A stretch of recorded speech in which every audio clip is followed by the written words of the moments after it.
ng publiko, pagkapindot sa PCOS machine, what happens next? Pagkapindot sa unang-una hindi niya pipindutin yung PCOS machine, sorry.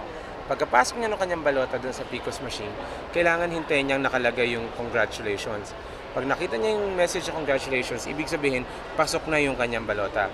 Ngayon, at the end of the day, natapos na lahat ng bumoto, yung teacher, yung sa BEI, siya ay magpapasok ng command doon sa PCOS na siyang magsisimula ng counting process. So, bibilangin yung mga boto, automatic yan.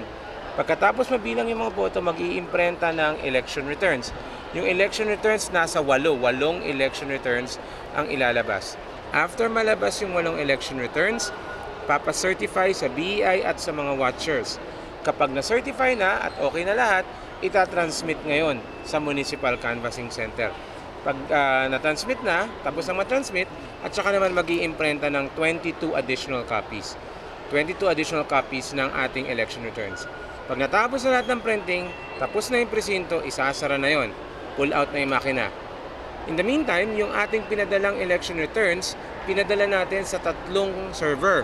Una, doon sa Municipal Canvassing, kung saan titipon-tipunin siya kasama ng ibang precinct results. Pangalawa, sa COMELEC Central Server, kung saan meron tayong backup na mini-maintain. Pangatlo, doon sa Transparency Server na pinagkukunan ng maraming kawani ng media at ng ating internet feed. No? Meron tayong kasing ilalabas na internet feed kung saan lalabas doon yung results ng PCOS. Pagkatapos noon, doon sa canvassing, di lahat ng resulta ng presinto ipagtitipon-tipunin gamit ang tinatawag nating CCS or Counting and Consolidation System. Maglalabas ngayon ng Certificate of Canvassing Municipal at ipadadala niya yon electronically naman sa Provincial Canvassing. Lahat naman ng munisipyo within one province pagtitipon-tipunin doon. So pag nakapaglabas na ng Provincial Certificate of Canvass, marami yan, maraming probinsya.